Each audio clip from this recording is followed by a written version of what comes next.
What's up, everybody? Old School Jeff from Chicago Strat with one of my personal favorites, my baby. 2006 MasterBuilt 1955 Gretsch White Falcon. So the White Falcon is kind of an icon in the rockabilly scene back in the 50s. Just a killer guitar. This thing is so sweet. It's got some really cool history. They made 15 of these in 2006. The first year of the, I believe it was the first year of the MasterBuilt Relics from Stephen Stern. Now, they make them now. You can get them. They start, I believe the MSRP is 10 grand on these guitars. This particular guitar, though, the new guitars are built by a team. And if you can see the Age Nitro in the guitar, it is absolutely beautiful. Period correct Bigsby with the patent number on it, which is just like the ones in the 50s. But anyway, back to what I was saying about the new custom shops that are out now. They're sweet, totally cool. Double laminated maple, but they are not built by Stephen Stern. They're built by Stephen Stern and team, right? So how do you figure out which ones were and which ones weren't? Well, the new ones have a little decal on the back, which this one does not. This one is exactly like a 55, which, you know, if you were to put this up next to a 55, it would be identical to it with the inlays. And you know, the markings, they even marked inside like they did back in the day.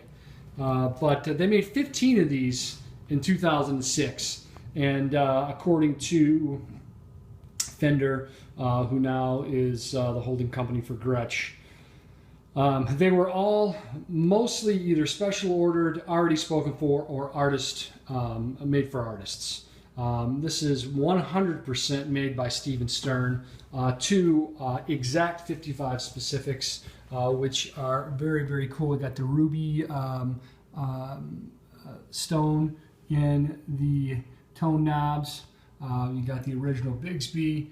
You got the toggle switch. It's just a sweet, sweet guitar. Now, I've had this guitar for many, many years, and I love it. It is so cool. You know, you can just get so many cool sounds out of this guitar, from rockabilly to, you know, you can crank it up and get some real nice AC/DC sounds out of it, and you know, so you can put a reverb in front of it and run it clean through a Fender and sound just like Brian Setzer. You can, you know, put it through like a 2-rock and put a gain in front of it, and you know, put it on the bridge and sound like Stevie Ray Vaughan. There's so many different sounds that you could get out of this guitar, and it's sweet. And what's really, really cool are the pickups.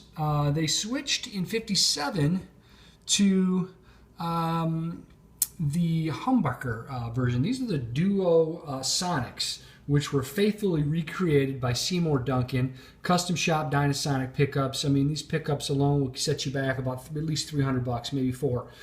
It's got the rocker bridge, which is a floater, and just very, very cool. Now, this guitar back in the day, in the 50s, I think it had somewhere around a $400, maybe $500 price tag, if I'm correct, back in the 50s, which to today's dollars would equate to just around $10,000. And this was the flagship guitar for Gretsch. I mean, this thing was decked out, nice appointments, gold hardware, but there wasn't really a quality standard back then. So there's a lot of kind of variance in regards to how they sound, how they play, you know, the upkeep, how well they've aged over the years. And I've played a 1955 Gretsch White Falcon, and I'll tell you what, man, Stephen Stern built some of the coolest guitars out there. This thing is, I mean, the playability is insane, you know, and I would venture to say that the quality is probably even better than an original. But MSRP on this guitar in 2006 was a whopping, take a guess, $15K. They were asking for this guitar out of the shop. Street value was probably around 12, and you know, they're just going to go up in value. Try finding an original White Falcon for 55. I saw one on eBay the other day. I think they were asking 70 grand for it, which is ridiculous. I don't think that they're going to get that. But you know, 55 White Falcon in excellent condition would probably set you easy between 20 and 30 grand. You know, this one is sweet.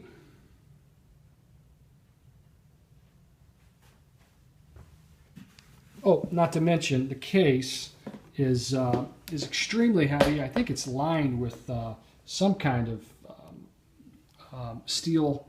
I mean, the case is really a load, but it's good because it keeps the hollow body nice and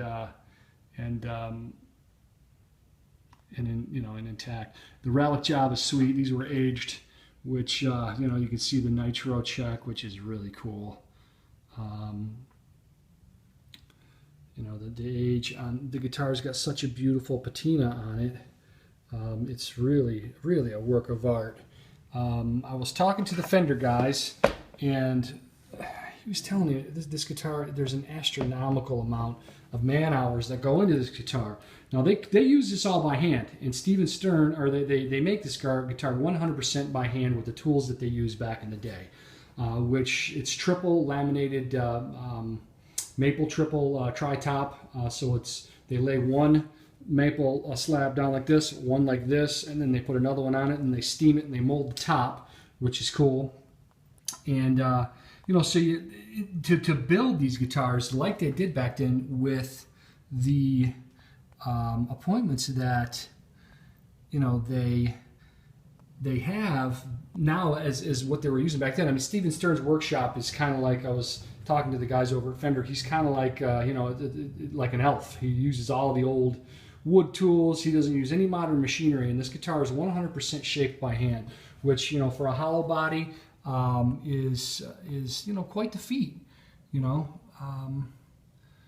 But anyways, it's a killer axe, man. Thanks for watching, and check out my other guitars.